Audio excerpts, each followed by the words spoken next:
मैं बैठी हुई नहीं, कोई स्टूडेंट आई नहीं ना, कोई स्टूडेंट आई नहीं ना, स्टूडेंट यहाँ बैठे हुए। राधे राधे मैम। राधे राधे। कैसा गया आज का टेस्ट? थोड़ा डिफिकल्ट था, लेंथी था पेपर, है ना? Yes ma'am. फिजिक्स का तो ठीक ठाक मैम, बस कोई बात नहीं, चलो। बस ये है कि कॉन्सेप्ट सेम होते हैं, पता है, कॉन्सेप्ट वही गिने चुने कॉन्सेप्ट लगने होते हैं, बस हमें देखना होता है कि याद करना पड़ेगा कि इसमें कौन सा लगेगा, वो आता है प्रैक्टिस से, बिना प्रैक्टिस के नहीं कर सकते। अब देखो हम तो पढ़ाते हैं, अब मैं भी तो खुद पढ़ना पड़ता है, तब जाके कॉन्सेप्ट रिवाइज होते हैं, ऐसे तो नहीं होते। ये फिजिक्स है, वन ऑफ द डिफिकल्ट है, इसलिए फिजिक्स सब मैथ से भी डिफिकल्ट होती है फिजिक्स, बट ठीक है, इतना भी नहीं है। चलो देखो, पहले तो ये इसमें ये भी देखेंगे कौन कौन से क्वेश्चन हम लोग अटेम्प्ट कर सकते हैं, ठीक है। पहला क्वेश्चन अटेम्प्ट कर सकते हैं, अटेम्प्ट करने लायक है। 1 ईयर स्केल का क्वेश्चन है। 1 ईयर कैलिपर में लीस्ट काउंट निकालना है, तो लीस्ट काउंट निकालना हमने सीखा था। मेरे साथ थर्ड ऑप्शन आया था। हाँ बिल्कुल सही, 0.1 mm एकदम सही ऑप्शन है ना। इसमें करना क्या था भाई, हमें लीस्ट काउंट निकालना था। लीस्ट काउंट का फॉर्मूला क्या होता है? 1 MSD माइनस 1 VSD, राइट। अगर 1 MSD की रीडिंग मिल जाए और 1 VSD की रीडिंग मिल जाए तो हम लोग लीस्ट काउंट निकाल लेंगे। बट यहाँ पर देखो, VSD को चेंज करते हैं MSD में, तो यहाँ पर तुम्हें ऑलरेडी दिया हुआ है कि 20 VSD जो है कितने के बराबर है? 18 MSD के। तो यहाँ से 1 VSD आप कैलकुलेट कर सकते हो 18/20 ऑफ MSD, और यहाँ से सॉल्व करोगे तो ये कम आएगा तुम्हारा कितना, 2/20 MSD। क्लियर? और मेन स्केल डिवीजन तुम्हें बताया ये कि कितना है, 1 mm, तो 1/10 करोगे तो ये 0.1 mm आपका आंसर आ जाएगा। ठीक है, ये टॉपलिंग का कॉन्सेप्ट है ये भी। हाँ बोलो बोलो।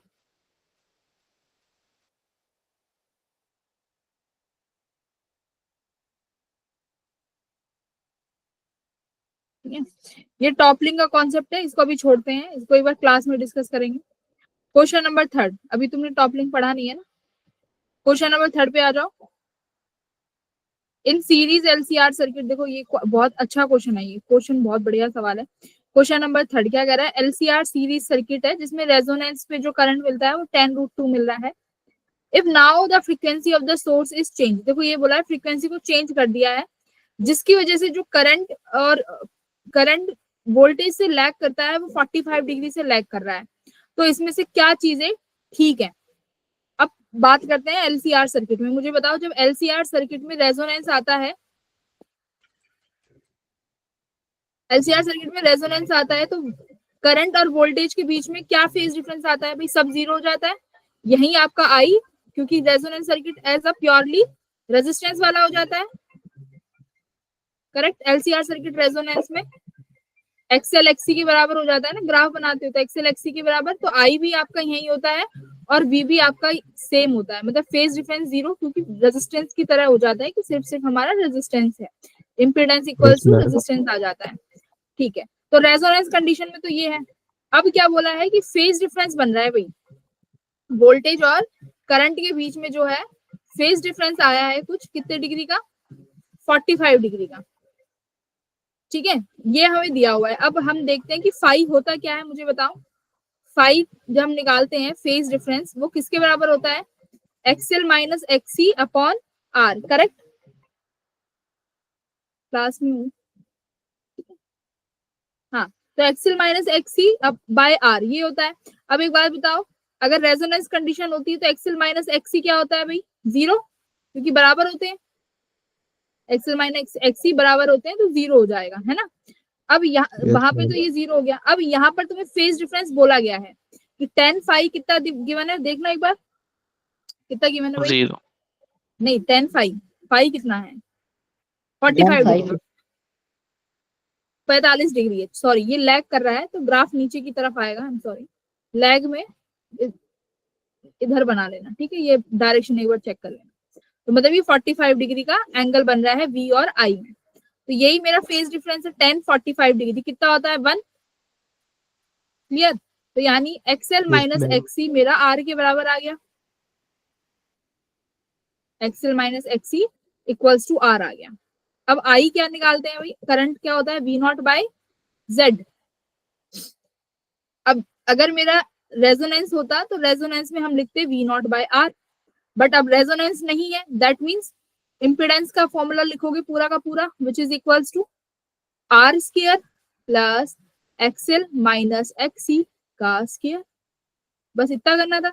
अब यहाँ से देखो आपके पास एक्सएल माइनस एक्सी आर के बराबर है, सॉल्व करो यहाँ से, I equals to V not, ये कितना बनेगा भाई R square plus R square root two R, yes ma'am.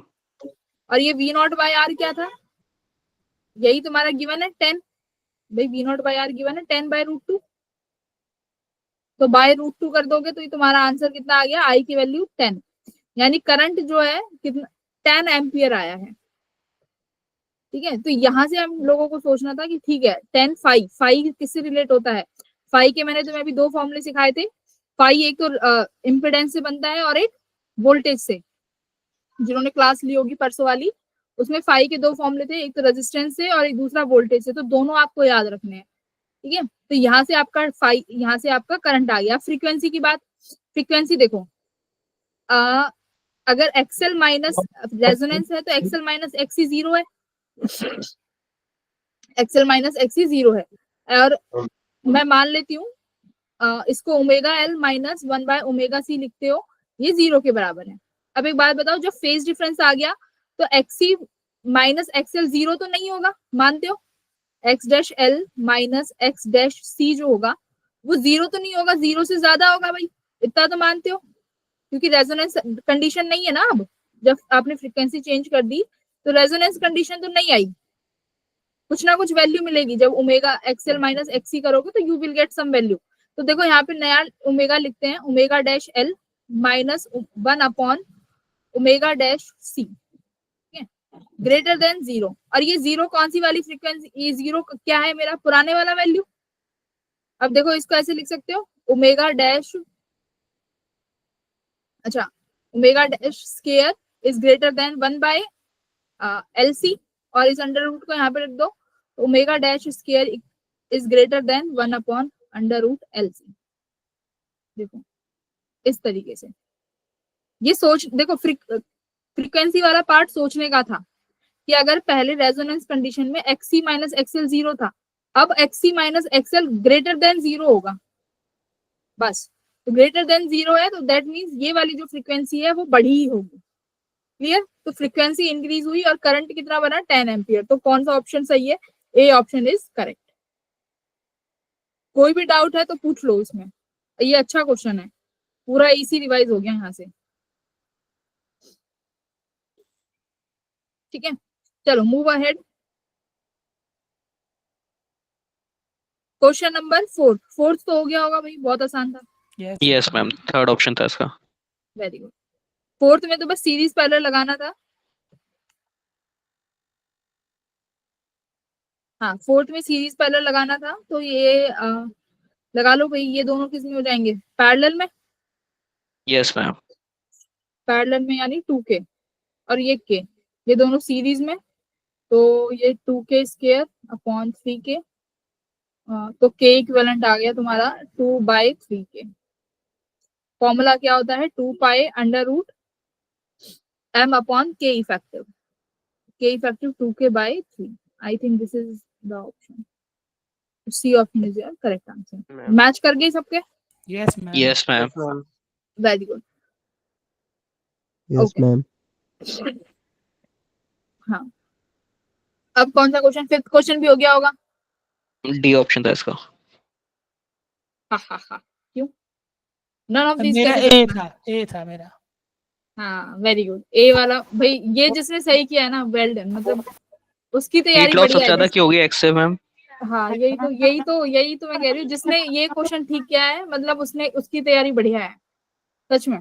देखो जिसने डी क्यों किया है तुम लोगों ने, मुझे डी वाले बताओ, डी क्यों अटेम्प्ट करके आए हो? D मुझे कैसे लगा attempt- उसमें हीट लॉस मैम नहीं होगा उसमें, इसलिए। देखो मैंने सी किया था। हाँ ये व्हीट स्टोन नहीं है। देखो व्हीट स्टोन कंडीशन क्या होती है, पहले तो ये देखो, ये व्हीट स्टोन नहीं बन रहा है, उसमें कनेक्शंस देखा करो कि कहाँ किसके अबाउट निकालते हैं। देखो ये बहुत बड़े, ये क्वेश्चन भी बहुत अच्छा था, तुम्हारे मॉक टेस्ट बहुत अच्छे लेवल के बन रहे हैं, बढ़िया है। देखो उसमें ये कनेक्शन होता था, ये इसके अबाउट निकालते थे, करेक्ट, यहां से करंट आता था, ये R1, ये R2, ये R3, ये R4, मतलब ये व्हीटस्टोन ब्रिज में ये कंडीशन बनती थी R1 by R2 equals to R3 by R4, जब तुम्हारा कनेक्शन बैटरी जो है यहाँ कनेक्ट हो। अब की बार बैटरी को कहाँ कनेक्ट कर दिया भाई, यहाँ पे, अब की बार बैटरी यहाँ कनेक्ट हो गई। अब देखो क्या होगा, बैटरी यहाँ कनेक्ट, यहाँ पे,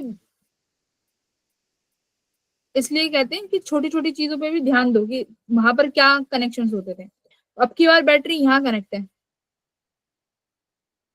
ठीक है। अब देखो क्या होगा, सबके रेजिस्टेंस बराबर है, 1 1 1 1 1, सब बराबर है। सर्किट में करंट यहाँ पहुंचा, सबके रेजिस्टेंस बराबर है, तो देखो यहाँ पर जो करंट की वैल्यू सब में सेम जाएगी, तो मैं कोई भी करंट ले लेती हूँ, सेम करंट की वैल्यू जाएगी। सेम नहीं जाएगा ना, अच्छा घंटा वाले से ज्यादा जाएगी। एक सेकंड, ये दोनों सीरीज में हो गए ना, जो यहाँ से करंट यस मैम। जाएगा ये दोनों यहाँ से जाएंगे, तो ये वाला रेजिस्टेंस कितना हो गया 2, ये 1 रहा, और इसका कितना हो गया 2, ये भी, अच्छा ये दोनों सीरीज में है तो इसका आर इक्विवेलेंट 2 हो गया हमारा, ऐसे कर लो। तो ये 2, ये 1 और ये 2, ये तुम्हारा यहाँ पे क्या आ गया आर। अब आर इक्विवेलेंट एक बार जरा निकाल लो, कितना बना 1, कितना 1/2 2 2 1 और 1 1 पैरेलल, ठीक है 1/2, ठीक है, ये आपका आर इक्विवेलेंट आ गया, ठीक है। अब एक बार पोटेंशियल डिफरेंस यहाँ पे कितना वोल्ट है, 10 वोल्ट है ना ये, ठीक है। यस अब मैम। देखो एक बार सी और डी, इसके यहाँ पर देखो, यहाँ पर पोटेंशियल 0 होगा और सी पॉइंट पे पोटेंशियल कितना होगा 10 वोल्ट, 10 ठीक है। हाँ 10 और 0, देखो क्वेश्चन सॉल्व करने की भी जरूरत नहीं है, 10 और 0। अब हमें क्या पूछा है, पहला देखो सेकंड ऑप्शन देखा, current through the battery is 10 ampere, पहले तो करंट की निकाल लेते हैं कि करंट क्या आ रहा है। आपने आर इक्विवेलेंट निकाल लिया और आपके पास वोल्टेज भी है, तो V equals to I R से करंट निकाल लो सर्किट में 20, यस मैम। तो यानी सेकंड ऑप्शन तो यहीं पे गलत हो गया, ये ऑप्शन भी गलत हो गया, current through resistance x is 0, ठीक है।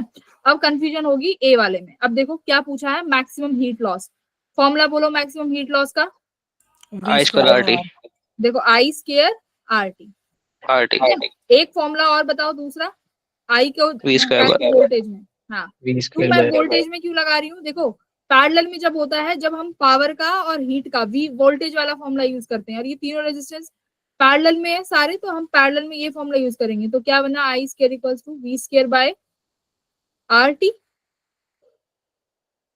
आई स्क्वायर, एक सेकेंड, तो ये R कैंसिल हो जाएगा ना, V स्क्वायर अपॉन सही है मैम, सही है। R square into R, V square by RT। हाँ तो यही तो बनेगा V स्क्वायर बाय RT, ठीक है। अब देखो यहाँ पे रेजिस्टेंस, अब रेजिस्टेंस देखो, ये वाला जो है तुम्हारा पोटेंशियल, यहाँ पर सबसे ज्यादा पोटेंशियल मैक्सिमम कहाँ पर होगा, देखो यहाँ पर तो पोटेंशियल, यहाँ पर सबसे ज्यादा पोटेंशियल है ना, 10 वोल्ट का डिफरेंस सी और डी के बीच में, वो तो सब में ही होगा ना। नहीं नहीं यहाँ पर पोटेंशियल ड्रॉप हो जाएगा ना कुछ, यहाँ से जब करंट की वैल्यू आएगी तो करंट की वैल्यू से पोटेंशियल ड्रॉप होगा, क्योंकि दो रेजिस्टेंस है ना, तो उनका इक्विवेलेंट 2 आया। Yes ma'am. यहाँ पर पोटेंशियल डिफरेंस देखो 10 वोल्ट से तो कम ही रहेगा, सी वाले का पोटेंशियल डिफरेंस मैक्सिमम है 10 वोल्ट, बट जो ये वाले दो हैं दीज टू, यहाँ पर पोटेंशियल ड्रॉप होगा, निकाल भी सकते हो potential drop, V equals to I R, current कितना जाएगा बटेगा वो देख लेना, और रेजिस्टेंस R इक्विवेलेंट 2 है, तो there is something potential drop, मतलब 10 वोल्ट से तो कम ही है, 10 से ज्यादा तो नहीं होगा, तो सबसे कम पोटेंशियल इनके अक्रॉस है, सबसे ज्यादा बीच वाले के, तो सबसे ज्यादा कहां पर हीट लॉस होगा, V स्क्वायर की वैल्यू सबसे ज्यादा मैक्सिमम बीच में है, तो करके भी देख लो कितना आया 100 अपॉन रेजिस्टेंस कितना है 1, ठीक है।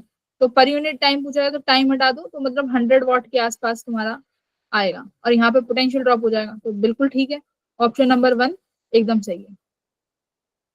देखो पोटेंशियल ड्रॉप की सारी बात थी, यहाँ पर पोटेंशियल ड्रॉप मैक्सिमम है बीच वाले के पास 10 वोल्ट का, और यहाँ पर तुम्हें पता ही है कि भी कुछ ना कुछ पोटेंशियल तो खाएंगे ये रेजिस्टेंस। ठीक है, तो ये ओके मैम। डिफरेंस की बात थी। किस किस का गलत हुआ ये? It's okay. Okay, next question क्या है भाई? ए बॉडी ऑफ मास, देखो ये तो नॉर्मल पे बेस्ड क्वेश्चन है, देख लेना। एक्सीलरेट कर रहा है तो मतलब नीचे जाएगा तो तुम्हारा वेट कम, नॉर्मल की वैल्यू कम हो जाएगी, ऊपर की तरफ एक्सीलरेट करेगा नॉर्मल की वैल्यू इंक्रीज हो जाएगी। ठीक है, हाँ बोलो।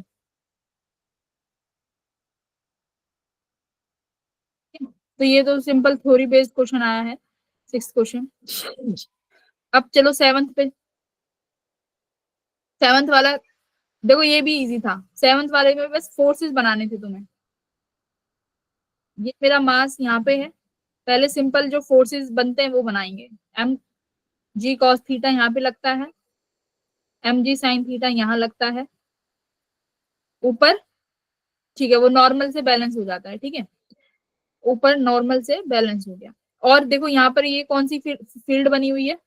Magnetic field. मैग्नेटिक पर है ये आउटवर्ड्स, मैग्नेटिक फील्ड आउटवर्ड है, और इस यस मैम। वेलोसिटी यहाँ है। जरा फोर्स देखो इस ब्लॉक पे कहाँ लगेगी, फोर्स की डायरेक्शन निकालो। आउटवर्ड फोर्स, तो अपनी उंगलियों को वेलोसिटी की डायरेक्शन में रखो, और देखो पाम अब की बार बाहर आनी चाहिए, क्योंकि अब की बार इंक्लाइन से ऊपर। हाँ, तो देखो मैं जैसे ये पाम तुम्हारे फेस की तरफ आए, वेलोसिटी की डायरेक्शन में उंगलियां कहाँ लग रहा है? ऊपर की तरफ, मास से ऊपर की यस तरफ मैम। लग रहा है ना। हाँ, तो हमने फोर्स बनाई इसकी यहाँ पर एक और ऊपर, यहीं पे हमारी मैग्नेटिक फोर्स लग रही है इस चार्ज पार्टिकल पे। चार्ज है, इस चार्ज पार्टिकल पे मैग्नेटिक फोर्स लग रही है। अब देखो क्या पूछा गया है, the time from the start when the block loses contact. तो ब्लॉक जो है अपना कांटेक्ट लूज कर देगा, उसका समय चाहिए। तो टाइम के लिए तो तुम्हें पता है कि हमें इक्वेशन लगानी पड़ेगी, v इक्वल्स टू यू जो भी है प्लस at वाली। एक्सीलरेशन तुम्हारे पास है, ठीक है, एम जी साइन। अब हाँ, एक्सीलरेशन की बात है कि कितने अमाउंट से एक्सीलरेट करेगा। एफ बी फोर्स भी लग रही है, और एम जी कॉस थीटा भी है, तो लूज करेगा कांटेक्ट। कब लूज करेगा? जब कौन सी फोर्स ज्यादा हो जाएगी? F B. F B. F B है ना। तो यहाँ पर एफ बी की फोर्स कितनी होती है भाई? मैग्नेटिक फोर्स कितना होता है? Q V B. और ये यहाँ पर किसके बराबर है? M G cos theta. ठीक है, तो यहां से आप लोग निकाल सकते हो क्या? वेलोसिटी निकाल लो, यहाँ पर वेलोसिटी रख दो फाइनल, और यहाँ से आपका टाइम आ जाएगा। ठीक है, एम जी साइन थीटा, ये Q V B equals to M G cos theta. Theta given है, हाँ 45 डिग्री गिवन है थीटा भी। मास की वैल्यू भी गिवन है, चार्ज भी गिवन है, मैग्नेटिक फील्ड भी गिवन है। यहाँ से वेलोसिटी निकालोगे फॉर्मूले से। वेलोसिटी आई इस फॉर्म, अब वेलोसिटी को यहाँ पर रख दो।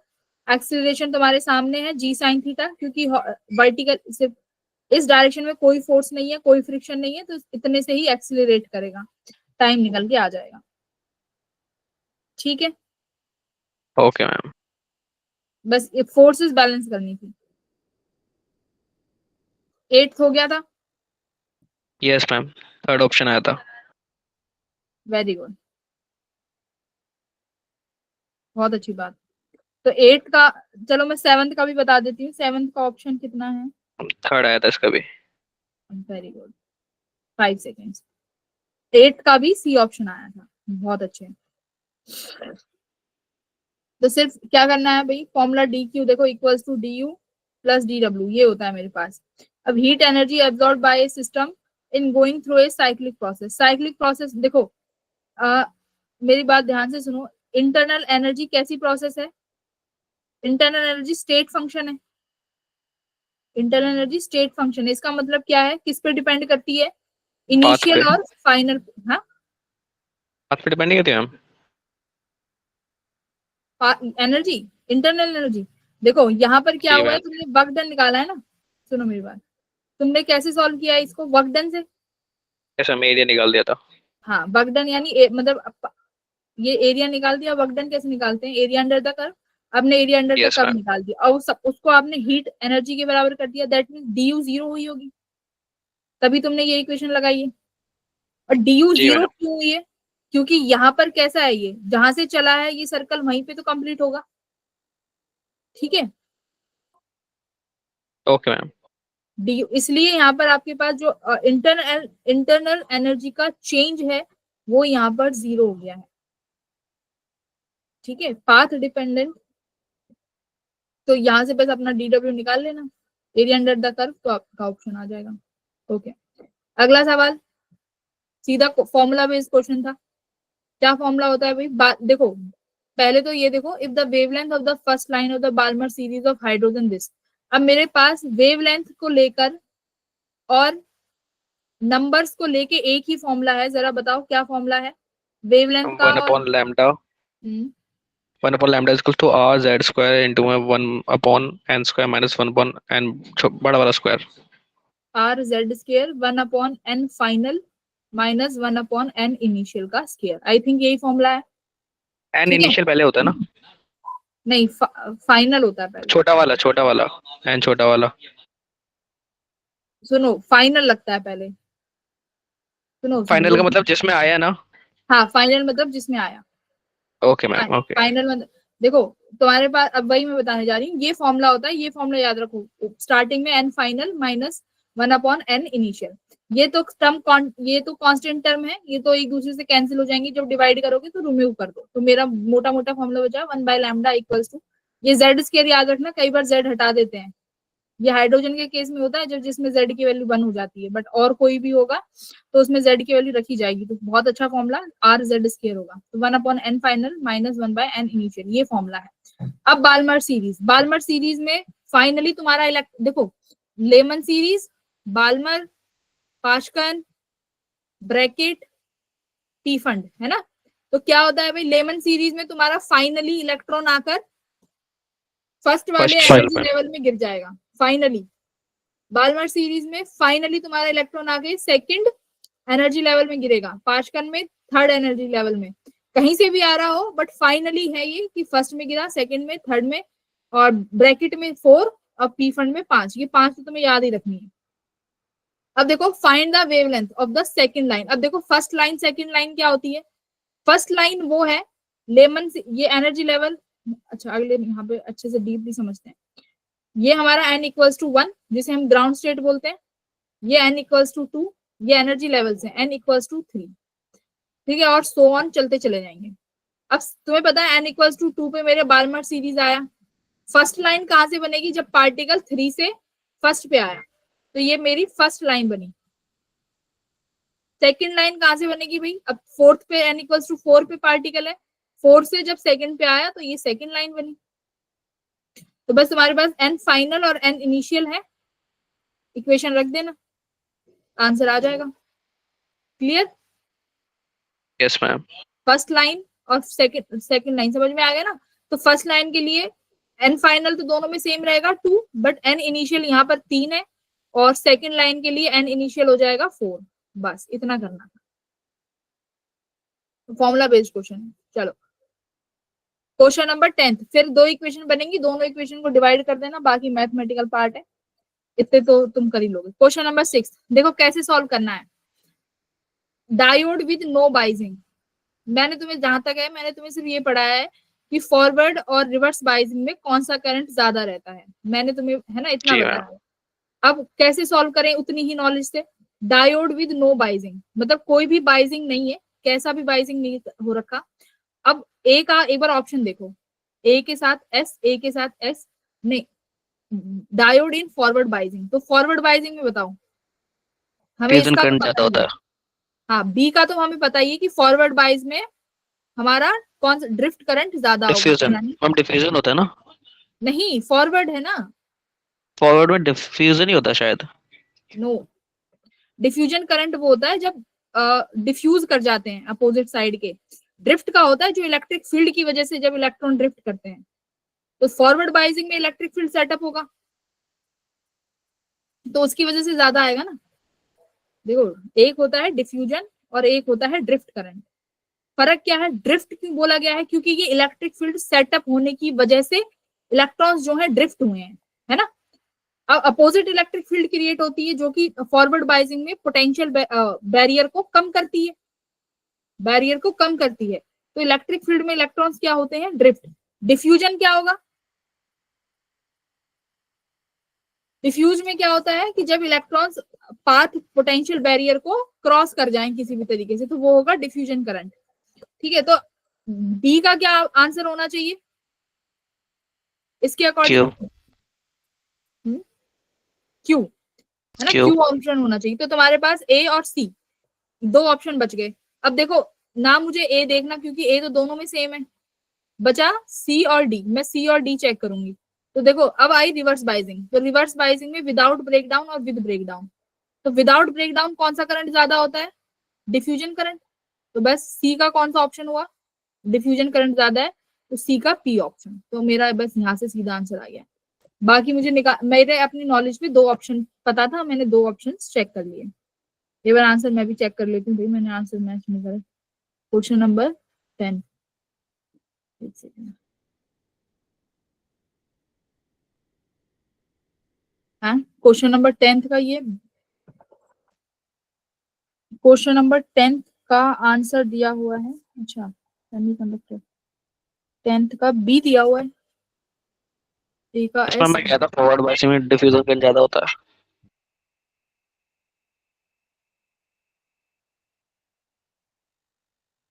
एक सेकंड, फॉरवर्ड बाइजिंग में डिफ्यूजन करंट ज्यादा होता है। मैंने तो ये पढ़ा था।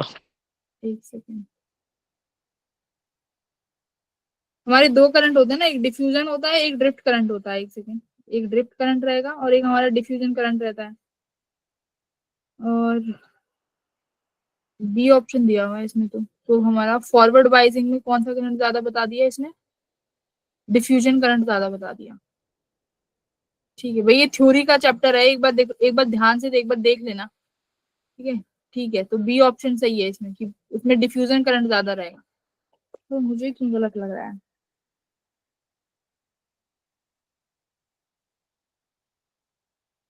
बाकी ये बताओ क्या करके आए हो 10th में? कौन सा ज्यादा होता है भाई? डिफ्यूजन ही लिखा हुआ है इसमें, तो सॉल्यूशन तो नहीं है।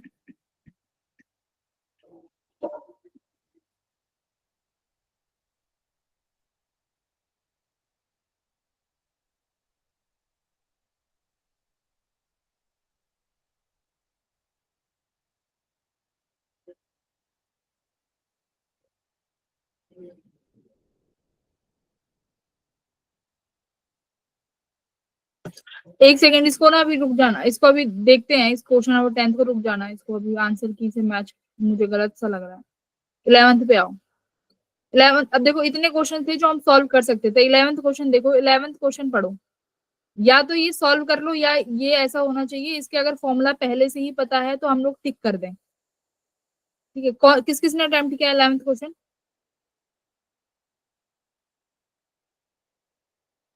देखो मैं होती तो मैं अटेम्प्ट नहीं करती अगर इसका फॉर्मूला डायरेक्ट मुझे। रिजल्ट याद है मैम। हाँ डी था इसका रिजल्ट, डायरेक्ट रिजल्ट याद कर रखा है मैम, डी था हाँ इसका। वही, मैं वही कह रही हूँ। ये क्वेश्चन है जिसको ऑलरेडी रिजल्ट याद हो वही कर सकता है, अगर इसको सॉल्व करने बैठोगे तो 1 घंटा चला जाएगा। ठीक है, ये रैंडम क्वेश्चंस होते हैं जिनके ऑलरेडी रिजल्ट हमें पता होना चाहिए। तो ये इसका ऑप्शन डायरेक्ट याद ही कर लो, option number D. Very good, जिसको रिजल्ट याद है वो इस क्वेश्चन को अटेम्प्ट कर सकता है, जिसे नहीं याद वो छोड़ दे। तो क्वेश्चन नंबर डी। आ जाओ 12th पे, बताओ। ट्यूनिंग फोक्स हैविंग फ्रीक्वेंसी इतने hertz are kept close and made to vibrate, beats will not be heard. चलो बीट निकालो, कितना बीट है, माइनस करो फ्रीक्वेंसीज को। Ma'am beat option A. सुनो, हाँ, तो बीट फ्रीक्वेंसीज क्या होती हैं? अगर 524 में से मैं ये माइनस करूंगी तो मेरा ये कुछ कितना बनेगा? 524, 410, 411, मतलब 100 बन रहा है, 100 बीट्स पर सेकेंड। बट हमारी जो हमारी जो कान की एबिलिटी है ईयर की, वो कितनी है? हम लोग कितना बीट सुन सकते हैं? 10 बीट्स पर सेकेंड। ठीक है, हम लोग बस 10 बीट पर सेकंड सुन सकते हैं, उससे ज्यादा हम लोग नहीं सुन सकते, तो यानी will not be heard, true, हम नहीं सुन सकते, सही है ये बात। तो दूसरा क्या कह रहा है, साउंड वेव जो है वो तभी सुपर इम्पोज हो सकती हैं जब आपके पास फ्रिक्वेंसीज आर इक्वल और नियरली इक्वल। ऐसा कहीं है क्या फ्रिक्वेंसीज इक्वल होनी चाहिए? ऐसा तो नहीं पढ़ा हमने, तो ये इक्वेशन क्या है, फॉल्स। तो कौन सा इक्वेशन सही हुआ, ऑप्शन नंबर सी, ठीक है, सी सही है। तो ये तो देखो ऐसे क्वेश्चंस तो हम लोग देखते ही सही कर सकते हैं। क्वेश्चन नंबर 13 पे आ जाओ। अभी हमने क्लास में ही पढ़ा था ये, तो फॉर्मूला इसका तो देखो यहीं पे आ गया ये। v किसके बराबर होता है, under root mu R G tan theta, ठीक है। अब देखो v किसके बराबर हो गया, अगर रेडियस से कंपेयर करें तो directly proportional to R square, है ना, v is directly proportional to R square. अब मैंने वेलोसिटी को क्या किया है,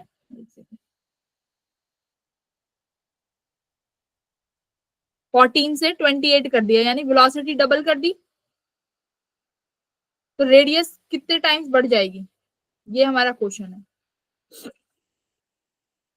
अच्छा ये उल्टा कर दिया मैंने, v square directly proportional to R, now is correct, ठीक है। अब ये v को डबल कर दो, तो 2 times of v whole square is directly proportional to, देखो यहाँ पे करते हैं नया question, v square v equals to under root mu R G, ये फॉर्मूला होता है हमारे पास बैंक रोड का सर्कुलर मोशन में, v स्क्वायर। आपने क्या बोला है, वेलोसिटी को डबल कर दिया, तो वेलोसिटी को डबल कर दिया यानी 2v times of square directly proportional to R dash, ये नई आर डैश होगी, तो ये कितना हुआ, 2 2 जा 4 times of v is directly proportional to R dash. तो आर डैश कितने टाइम्स, आर डैश कितना हो गया, कितने टाइम्स बढ़ाना पड़ेगा आर डैश को,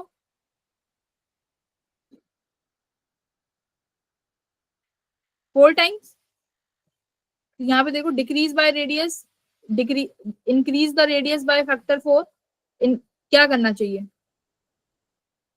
which option is correct, 11th क्या करके आयो 13 का, MB हाँ, तो हमें क्या करना पड़ेगा, 4 टाइम्स बढ़ाना पड़ेगा, ठीक है, क्योंकि v क्या था भाई, v स्क्वायर है, नहीं v स्क्वायर r के बराबर था, तो 4r is directly proportional to r dash, तो ऐसे कर लो, तो r डैश क्या है भाई, 4 टाइम्स बढ़ाना पड़ेगा r के, तो यहाँ से डायरेक्टली प्रोपोर्शनल से आप निकाल सकते हो, 1 सेकंड का क्वेश्चन था, formula based, option number B, very good.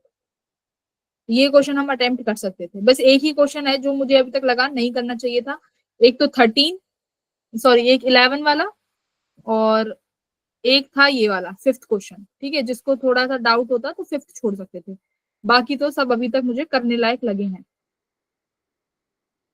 14th बहुत आसान क्वेश्चन है इजी है ना, देखो ये कौन सा केस है, फुली इमर्शन केस है ना, जब फुली इमर्स्ड हो जाता है हमारा कोई भी पार्टिकल, नीचे mg लगता है, ऊपर बायोंट फोर्स लगता है, यस एफ मैम। बस। अब यहाँ पर बोला है कि एक स्प्रिंग, अब देखो सिंपल सी बात है, यहाँ पर mg जो है वो ज्यादा ज्यादा है, तभी ये बॉडी नीचे सिंक कर रही है, बोला है ना, तो कुछ ना कुछ तो यहाँ पर मास जो ये जो आपका स्प्रिंग है ये एक्सटेंशन करेगी यहाँ पे, ठीक है, तो यहाँ पर तुम्हारे पास mg minus F B, F net कुछ ना कुछ फोर्स यहाँ पर मिलेगा ही मिलेगा, ठीक है, और ये ही एफ नेट क्या है बच्चों, जितना ये एफ नेट से तुम्हारा मैं स्प्रिंग को नीचे खींचूंगी उतना ही रिस्टोरिंग फोर्स ऊपर जाएगा, देखो ये स्प्रिंग है ना, यहाँ पे देखो ये मास m है, ये मास m नीचे जा रहा है, ऊपर मेरा बायोंट फोर्स इसको बैलेंस कर रहा है, बट ये बैलेंस करेगा नहीं क्योंकि ये पूरी तरह से इमर्सिव है, तो इमर्सिव में मैंने तुम्हें हमेशा बताया mg माइनस एफ बी जो है कुछ ना कुछ एफ नेट देगा। अब यही एफ नेट क्या काम करेगा, इसी एफ नेट की वजह से वो स्प्रिंग खींचेगी, देखो अगर बैलेंस कर लेते तो स्प्रिंग खींचती, स्प्रिंग नहीं खींचती ना, अगर mg equals to F B होता तो स्प्रिंग तुम्हारी स्ट्रेच ही नहीं होती, जो इससे बंधी हुई स्प्रिंग है वो स्ट्रेच ही नहीं होती, बट यहाँ पर एफ नेट है तो स्प्रिंग स्ट्रेच होगी, और स्प्रिंग जब स्ट्रेच होगी तो ऊपर हमारे पास कौन सा रीस्टोरिंग फोर्स आएगा, एफ आर, और ये एफ आर मुझे बताओ इसी एफ नेट के बराबर होगा कि नहीं होगा, यस मैम। हाँ, तो बस इतना ही करना था, अगर इतना भी बस kx भी नहीं पता होता ना, बस mg माइनस एफ भी निकाल लेते ना इतना करके, तो भी आंसर आ जाता। अब कैसे निकालना है, देखो mg लिखना है माइनस एफ भी लिखना है इक्वल्स टू एफ नेट, अभी तुमने बोला है kx होता है, बस इतना लिख दो। अब मेरे साथ mg और fb की वैल्यू लिखनी है। देखो अब बाहर यहाँ पर आया है क्वेश्चन में, देखूं तो mg बाहर है, मतलब मुझे mg को बाहर कॉमन लेना है, तो mg को मैं mg लिखूंगी। बायोंट फोर्स क्या होता है, बायोंट फोर्स का फॉर्मूला बोलो, रो जी बी। अब डेंसिटी किसकी लिखते हैं भाई, लिक्विड की, ठीक है, जी as it is. Volume liquid का लिख नहीं सकते, इसलिए किसका लिख लेते हैं, बॉडी का। तो कितना बॉडी इमर्स है, तो यहाँ पर मुझे बताओ बॉडी का कितना वॉल्यूम इमर्स है, पूरा। तो यहाँ पर मैं कंप्लीट वॉल्यूम ऑफ बॉडी लिखूंगी। क्लियर है इतना। अगर ये देखो, अगर फ्लोटिंग केस होता तो बोलते 1/3 इमर्सिव है, तो मैं बॉडी को 1/3 लिखती, ठीक है। बट यहाँ पर ये पूरी बॉडी इमर्सिव है, तो कंप्लीट बॉडी का वॉल्यूम लिखा जाएगा, तो पूरा बॉडी का कंप्लीट वॉल्यूम लिख दिया, वीबी इक्वल्स टू के एक्स। अब देखो mg बनाना है, क्योंकि mg कॉमन ले रखा है, तो भाई मुझे डेंसिटी ऑफ बॉडी मल्टीप्लाई करना पड़ेगा। मैंने बॉडी की डेंसिटी से मल्टीप्लाई कर दिया, डेंसिटी की बॉडी से डिवाइड कर दिया, बस। अब ये मेरा बन गया mg, है ना। mg कॉमन ले लो, 1 minus density of liquid upon density of कुछ गड़बड़ तो नहीं हुई, नहीं, बॉडी अपॉन के यहाँ पर आ गया। अब देख लो इसमें गिवन है लिक्विड का बॉडी और कौन सा है, डेंसिटी ऑफ लिक्विड ऊपर आया है, तो डेंसिटी ऑफ लिक्विड क्या है यहाँ पे, स्मॉल डी। तो ये ऑप्शन नंबर सी जो है ये करेक्ट होगा, ठीक है। तो भाई बायोंट फोर्स के तो बहुत क्वेश्चन आते हैं, और वही एक ही फॉर्मूला है, मैं तुम्हें इतनी बार सिखा चुकी हूँ। जब सिंक करेगी बॉडी तो F mg minus F B F net आएगा, फ्लोट करेगी तो mg equals to F B आएगा। बस सिंकिंग और फ्लोटिंग सीख लो, आधे क्वेश्चन वहीं सॉल्व हो जाएंगे। तो क्वेश्चन नंबर सी भी करने लायक था, बहुत इजी था, अगर जिसने बस बायोंट फोर्स पढ़ा है वो कर लेगा। 15th बोलो, फॉर्मूला बेस था, लेंस का क्या लगाना था, लेंस मेकर फॉर्मूला क्या होता है, लेंस मेकर फॉर्मूला बोलो जल्दी।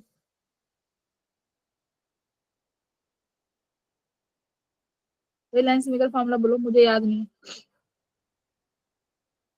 क्या होता है lens maker formula. The power of the biconvex lens, radius, radius भी गिवन है, पावर यानी फोकल लेंथ भी गिवन है।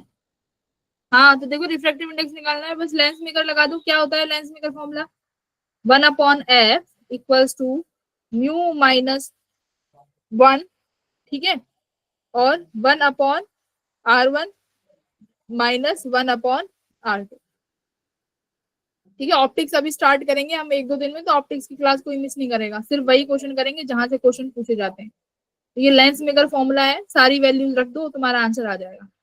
बाई कन्वेक्स लेंस है तो रेडियस दोनों में सेम रहेगी। अब एक बार बताओ R2 को नेगेटिव लेंगे कि पॉजिटिव, नेगेटिव, नेगेटिव। हाँ नेगेटिव, तो ये साइन पॉजिटिव हो जाएगा। मैंने ये क्लास में जब पढ़ाया था 100 बार चिल्ला चिल्ला के बताई थी ये चीज। तो 15th भी आपका इजी क्वेश्चन है। 16th बताओ,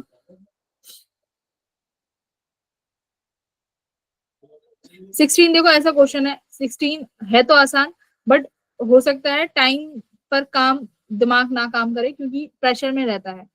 तो amplitude of electric field in a parallel beam, मेरे पास एक फॉर्मूला होता है एनर्जी डेंसिटी का, हमने अभी मैग्नेटिक फील्ड का पढ़ा था कि मैग्नेटिक फील्ड में कितनी एनर्जी स्टोर होती है, ऐसे इलेक्ट्रिक फील्ड में एनर्जी स्टोर होती है। क्या फॉर्मूला आता है, half epsilon not E square. वो एनर्जी डेंसिटी होता है, यहाँ पर इंटेंसिटी है। इलेक्ट्रिक फील्ड निकालना है, इलेक्ट्रिक फील्ड ये रहा ई। क्या एनर्जी डेंसिटी को इंटेंसिटी में कन्वर्ट करा जा सकता है, इंटेंसिटी और एनर्जी का हमें रिलेशन पता है। यस मैम, सी से मल्टीप्लाई। हाँ तो यहाँ से कन्वर्ट कर लेना, क्वेश्चन नंबर 16 तुम्हारा यहाँ से हो जाएगा। हो गया ये भी। क्वेश्चन नंबर 17, ये भी इजी है, हो गया होगा।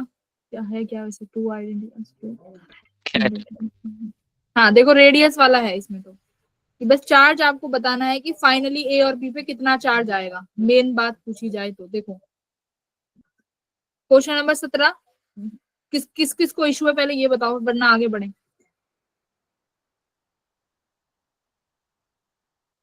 देखो ये यहाँ पर शेयरिंग ऑफ चार्जेस वाला क्वेश्चन है, मैंने बहुत बार कराया है कि रेडियस पे डिपेंड करता है शेयरिंग ऑफ चार्जेस। तो यही है, ए और बी दोनों के पास सेम रेडियस है क्योंकि आइडेंटिकल है, दोनों के पास सेम चार्ज है। अब एक नॉन कंडक्टिंग स्फीयर लेके आते हैं, उसको ए के पास रख देते हैं, ए के पास रख दिया। अब ए के पास तो चार्ज है क्यू, पर ये भी आइडेंटिकल है तो इसके पास रेडियस भी आर होगी, ये सी है। अब मैंने तुम्हें बताया था कि कितना चार्ज ट्रांसफर होता है ना, शेयरिंग ऑफ चार्जेस। तो चार्ज ट्रांसफर का क्या फॉर्मूला था बच्चों, डायरेक्टली प्रोपोर्शनल टू आर होता है ना। तो अब निकाल लो, मान लो मुझे सी पर चार्ज चाहिए तो इसका radius R upon total radius 2r multiply by total charge, तो टोटल चार्ज तो अभी भी क्यू है। तो देखो कितना चार्ज आया, q/2। अगर इसके पास q/2 चार्ज है तो इस सिंपल सी बात है, यहां से q/2 गया होगा ए वाले से, तो यहाँ पर भी ए का चार्ज अभी q/2 हो गया। ठीक है, अब दोबारा बोला है कि अब सी को उठा के किसके पास लगा दिया, बी के पास, बट बी के पास चार्ज अभी क्यू है, तो अब आइडेंटिकल है। अब देखो दोबारा चार्ज ट्रांसफर होगा, चार्ज ट्रांसफर कितना होगा वो मैंने तुम्हें अभी सिखाया है कि डायरेक्टली प्रोपोर्शनल टू रेडियस होता है, किसी का भी निकाल लो। अब यहाँ पर जैसे अगर मैं सी का निकालती, अभी तो दोनों बराबर है तो आसान है, अगर सी का निकालना है तो सी की radius R, total radius 2r multiply total charge, तो भाई total charge q plus q/2 कितना बना, q प्लस q/2 3q/2, तो कितना आ गया ये 3q/4। अब मुझे बताओ अगर इसके पास 3q/4 चार्ज है तो सिंपल सी बात है बी के पास भी इतना ही आएगा क्योंकि रेडियस तो सबकी सेम है, टोटल चार्ज भी। तो बस अब तुम्हारे पास फाइनल चार्ज आ गया, ए का फाइनल चार्ज q/2, बी का फाइनल चार्ज 3q/4। फॉर्मूला लगा दो दोनों का, ए के पास भी चार्ज q/2 और बी के पास चार्ज 3q/4, अभी भी सेम डिस्टेंस पे रखे हैं डी पे, तो कितना फोर्स लगा, के q/2 multiply 3q/4 upon D का स्क्वायर, कितना आ गया भाई, के Q square by D square into 3/8। ये देखो ये पहले वाला था, तो नया जो चार्ज कितना आया फोर्स 3/8 इंटू एफ। ठीक है, तो यही तुम्हारा आंसर है 3/8। ठीक है, 3f/8 है ना, 3/8f, तो ऑप्शन नंबर सी। अब देखो क्वेश्चन नंबर 18, ये भाई ये तो सीधा मेलिस लॉ का क्वेश्चन है, हो गया होगा, आसान सा ही है?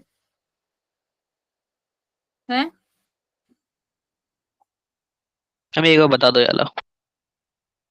ठीक है, क्या कह रहा है कि देखो दो, अगर मैं दो पोलराइजर 90 डिग्री पे रख देती हूँ, है ना, तो क्या बोला है कि दोनों पोलराइजर इस तरीके से रखे गए हैं कि जो फाइनली जो कोई रे निकल ही नहीं रही है, उन्होंने सारी रे को ब्लॉक कर दिया, मतलब सब ब्लॉक कर दिया उन्होंने। अब क्या बोला है कि उन दोनों के बीच में हम लोग एक पोलराइजर रखते हैं जो कि पहले वाले से 30 कितने डिग्री का एंगल बना रहा है, 60 डिग्री का एंगल बना रहा है। तो देखो कैसे करेंगे, unpolarised beam of light is completely block. ठीक है, आ जाओ, क्या क्या करना था इसके साथ,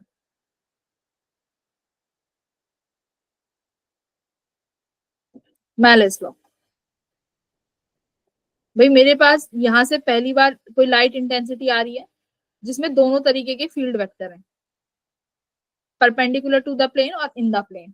मैंने एक पोलराइजर लगाया, ठीक है, देखो ये मेरा पोलराइजर है जिसकी एक्सिस ये है, इस एक्सिस वाले पास हो जाएंगे, इसकी एक्सिस वाले मान लो ये वाले पास हो गए। ठीक है, अब एक और है, अब एक और है, मतलब उसने पूरा ब्लॉक कर दिया, पूरा ब्लॉक कर दिया, मतलब देखो ये परपेंडिकुलर वाले हैं, इसको ब्लॉक करने के लिए कैसा पोलराइजर होगा जिसकी एक्सिस इसके परपेंडिकुलर होगी 90 डिग्री वाली।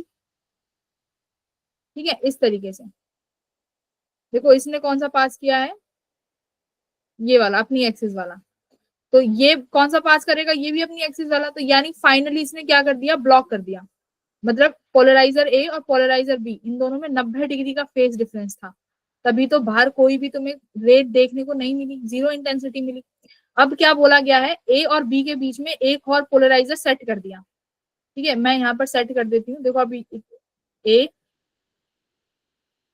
ई और सी, ये सेट कर दिए, ठीक है।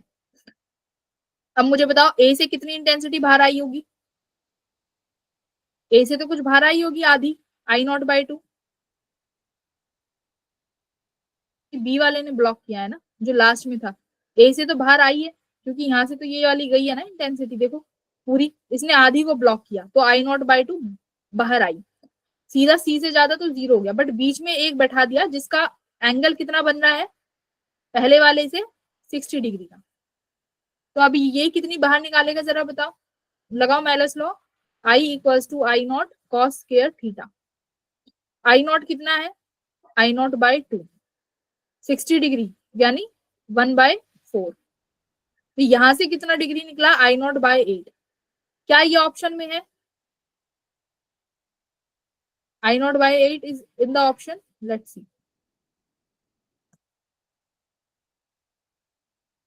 ठीक है, I0/8 ऑप्शन में नहीं है, तो इसका मतलब ये कौन सी आउटपुट इंटेंसिटी पूछ रहा है? ये एकदम आउटपुट, यानी सी के बाद वाली पूछ रहा है। Yes ma'am. हाँ, यानी ये बिल्कुल एकदम आउटपुट पूछ रहा है कि सी के बाद क्या निकलेगा। तो यहाँ पर I0/8 आया। अब सी वाला बताओ। अब ये 60 डिग्री, मैंने क्या बोला, ए और सी के बीच में 90 डिग्री होगा तभी ब्लॉक हुआ होगा। अब एक बात बताओ, अगर ए और बी में 60 डिग्री है तो बी और सी में कितने डिग्री का एंगल बना है 30। बच्चों? 30 डिग्री। बस, अब फिर से माइनस लो, एक बार और लगा दो। अब I0 को I0/8 लिखो, दोबारा देखो लगाओ। I0/8 cos 30 डिग्री, ये कितना बना? स्क्वायर करेंगे 3/4, तो देखो 3I0/32। तो ये भी बहुत इजी क्वेश्चन था। ऑप्शन नंबर, क्या आंसर है इसका? B option. बी। तो ये तो सिर्फ, ये तो कॉमन सेंस वाला क्वेश्चन है। 90 डिग्री पे ब्लॉक कर रहा है, मतलब 0 90 डिग्री पे होंगे, बीच वाला 60 पे है, तो बी और सी के बीच में 30 डिग्री, तो ये हो गया, ठीक है। पेंडुलम वाला देखो 19th क्वेश्चन है, बहुत इजी है। पेंडुलम का फॉर्मूला क्या होता है? 2π√L/g। तो यहाँ पे जी इफेक्टिव, जी आप सबको निकालनी आती है हाइट h पे जाके, ठीक है, ये कर Yes, लेंगे। आ जाओ और अच्छे और क्वेश्चंस पे चलते हैं। क्वेश्चन नंबर 20, क्या निकालना है? Mutual inductance. ओहो, ईएमएफ निकालना है। मैंने तुम्हें अभी फ्लक्स निकालनी सिखाई थी कल परसों के लेक्चर में। F=mi होता है बच्चों, और फ्लक्स को इसमें करते हैं तो ईएमएफ कैसे बनता है? M/di/dt। ये लो, फॉर्मूला बेस्ड क्वेश्चन है। आई को di/dt रख दो, म्यूचुअल इंडक्टेंस का वैल्यू है, मैक्सिमम पूछा है, तो जो भी साइन या कॉस जो भी बनेगा उसका मैक्सिमम वैल्यू 1 हो जाएगा। You have directly your answer. तो फॉर्मूला बेस्ड क्वेश्चन था, इसलिए मैं कहती हूँ फॉर्मूले याद करके जाओ। फॉर्मूले बेस्ड क्वेश्चन सीधे के सीधे टपक जाते हैं। तो ये आ गया देखो। 21वां, इंटेंसिटी ऑफ मैग्नेटाइजेशन। लो, ये क्लास में कराया था इंटेंसिटी ऑफ मैग्नेटाइजेशन का फॉर्मूला। क्रिश बता, क्रिश है क्लास में? क्रिश, आयुष, क्रिश, आयुष नहीं, ये मैंने क्लास में कराया है। क्लास लावण्या, क्लास में जो बच्चे आते हैं उनका देखते हैं पढ़ते में, नहीं पढ़ते क्लास में, क्लास के कराए हुए क्वेश्चन थे। आकाश, अनन्या, अनिल, तनुष्का, आयुष, आयुष बता, दिया बताओ, हर्ष, कशिश, ये तो क्लास में आते हो तुम, प्रगति डेली क्लास में आती है। बताओ, ये क्वेश्चन अभी कराया था भाई। I = magnetic moment upon v वाला। हाँ, ये क्लास में देखो कराया था इंटेंसिटी ऑफ मैग्नेटाइजेशन का फॉर्मूला। I=m/v। m क्या होता है? मैग्नेटिक मोमेंट, और v क्या होता है? वॉल्यूम। बस हो गया, क्वेश्चन खत्म। इंटेंसिटी गिवन है, लेंथ और एरिया से वॉल्यूम आ जाएगा, बस तो हो गया आंसर। m निकाल लिया, m=iv। आई गिवन है, वॉल्यूम एरिया इंटू लेंथ से आ गया, हो गया ये क्वेश्चन भी। देखो फॉर्मूला बेस्ड, ये भी क्लास में कराया है। और क्वेश्चन नंबर 22, इस पे थोड़ी देर में आएंगे। 23 पे आते हैं। क्वेश्चन नंबर 23 देखो, बहुत इजी है भाई, हो गया होगा देखते ही, मजा आ गया होगा देखते ही क्वेश्चन है नहीं आया? फॉर्मूला क्या होता है? अगर टी लेंथ पे कुछ भी लिखते हैं तो C = A ε0 D minus, formula बोलो भाई, फॉर्मूला याद नहीं है, डी माइनस टी प्लस के टी बाई के। डी वाई की होता है ना? हाँ, बस डी माइनस टी होता है। नो प्लस मैम, में पूरा फॉर्मूला बोलो, जब किसी छोटी सी लेंथ में कोई भी डाइलेक्ट्रिक रखते हैं। T by G minus T plus के T by K. A epsilon naught D minus T by K, ये होता है शायद, लेकिन प्लस होता है शायद लास्ट प्लस होता है। प्लस होता है। ठीक है भाई, देखो फॉर्मूला ही मेरे को थोड़ा सा रहता है, मेरी मेमोरी कम है, थोड़ा फॉर्मूला बता दिया करो। ठीक है, ये फॉर्मूला है हमारे पास। ठीक है, कि हम लोग अब जब भी कोई भी हम लोग टी अगर लेंथ, अगर मान लो हमारे पास, देखो क्या करते हैं, यहाँ पे आता हूँ, मेरे पास कोई भी कैपेसिटर है, इस कैपेसिटर का पैरेलल प्लेट का होता है A epsilon naught by D. अगर मैं किसी भी, मान लो इनकी लेंथ डिस्टेंस डी है, बट मैं बीच में किसी भी टी थिकनेस का कोई भी डाइलेक्ट्रिक प्लेस करती हूँ, तो इसका फॉर्मूला अभी जो तुमने बताया है उसके according A epsilon naught D minus T plus T by के, ये फॉर्मूला होता है अगर कोई डाइलेक्ट्रिक हो। अब की बार क्या इंट्रोड्यूस कर दिया भाई, मेटल का स्लैब, मेटल का स्लैब का के क्या होता है, डाइलेक्ट्रिक इनफाइनाइट, तो Yes, T ma'am. By infinite क्या हो गया भाई, Zero. जीरो। बस। और टी कितना है तुम्हारा, डी बाई टू, तो ये देखो क्या बना, A epsilon naught by D by two, two पर चला गया, तो C dash equals to two times of C, C dash by C equals to two. तो जो जितना मुझे हमें फॉर्मूला याद है हम उससे ही क्वेश्चन सॉल्व करेंगे, फालतू का ज्ञान नहीं। तो क्वेश्चन नंबर सी का ऑप्शन टू, किस किस का सही था, ये मेजरली का सही होना चाहिए भाई। फॉर्मूला बेस्ड क्वेश्चन अगर गलत हुए तो क्या ही कर सकते हैं, मैं तो कुछ कर नहीं सकती, पर फॉर्मूला बेस्ड मत गलत करना। क्वेश्चन नंबर 24, इंटीग्रेशन करना था भाई, सीधा सीधा है। देखो क्वेश्चन को सोचना कैसे है, पहले ये देखो, वेलोसिटी गिवन है और तुमसे एवरेज वेलोसिटी पूछ ली। अब नहीं आता कुछ भी, एवरेज वेलोसिटी का फॉर्मूला तो आता है, सॉरी, एवरेज वेलोसिटी का फॉर्मूला होता है हमारे पास, क्या होता है, डिस्प्लेसमेंट अपॉन टाइम।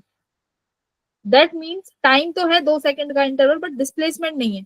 वेलोसिटी से डिस्प्लेसमेंट निकालनी आती है ना, इंटीग्रेशन करके, Yes, ma'am. मैम बस इंटीग्रेशन कर दो, टाइम लिमिट 0 से 2, एक्स की वैल्यू आ गई और कर देना बस, इजी, मोस्ट इजी।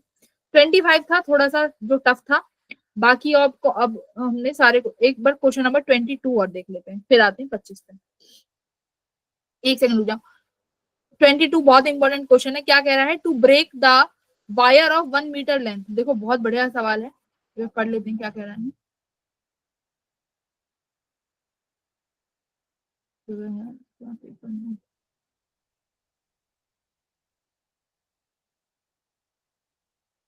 देखो यहाँ पे देख लेते हैं, हमारे पास फोर्स क्या होता है,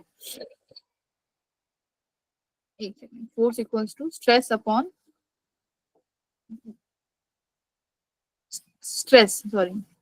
stress equals to force upon area. ठीक है, ये ब्रेकिंग स्ट्रेस लगा लो और ये मेरा ब्रेकिंग फोर्स है।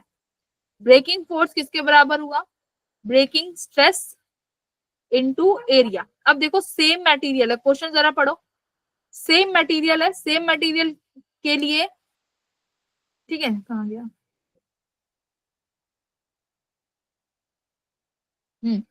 तो क्या देखो, वायर का सेम मटेरियल है, बस रेडियस को डबल कर दिया गया और लेंथ को जो है 1 मीटर से 6 मीटर की हो गई। तो फॉर्मूले के अकॉर्डिंग मेरा जो फोर्स है वो डिपेंड कर रहा है स्ट्रेस इनटू एरिया, और स्ट्रेस तो मेरा सेम ही रहेगा, स्ट्रेस चेंज नहीं होगा। तो यहाँ से डायरेक्ट तुम्हें याद रखना है कि जो तुम्हारा फोर्स है वो डायरेक्टली प्रोपोर्शनल टू एरिया है, और एरिया होता है पाई आर स्क्वायर। तो आपने रेडियस को डबल कर दिया, ये रहा, बस यहाँ पे क्वेश्चन था डबल रेडियस। अगर रेडियस डबल है तो ब्रेकिंग स्ट्रेस, ब्रेकिंग फोर्स कितना हो जाएगा, तो कितना हो जाएगा भाई, कितने टाइम्स हो जाएगा, आर स्क्वायर करोगे यानी 2 टाइम्स ऑफ आर का स्क्वायर यानी 4r, तो कितने टाइम्स बढ़ गया, 4 टाइम्स। तो सीधा सीधा इसका एक्स का आंसर 4 हो जाता। ठीक है, तो ब्रेकिंग फोर्स जो है रेडियस पे डिपेंड करेगा, आपके पास एरिया क्या लिया है, लेंथ पे डजंट मैटर, लेंथ से कोई मतलब नहीं है। तो ये तुम्हारा सारे क्वेश्चन कंप्लीट हो गए, ये तुम आसानी से कर सकते थे, लास्ट वाले क्वेश्चन तो बहुत इजी थे। ठीक है, ऐसा ही ये सेम पेपर है, जेई में ऐसा ही पेपर मिलेगा, ऐसे ही पेपर आएगा, ऐसे ही पेपर आएंगे जेई के। तो इसलिए कह रही हूँ फॉर्मूले तो रट के चले जाना एकदम, ठीक है भाई। Okay ma'am. Okay, bye everyone, bye, good night. Bye ma'am, good night. Good night.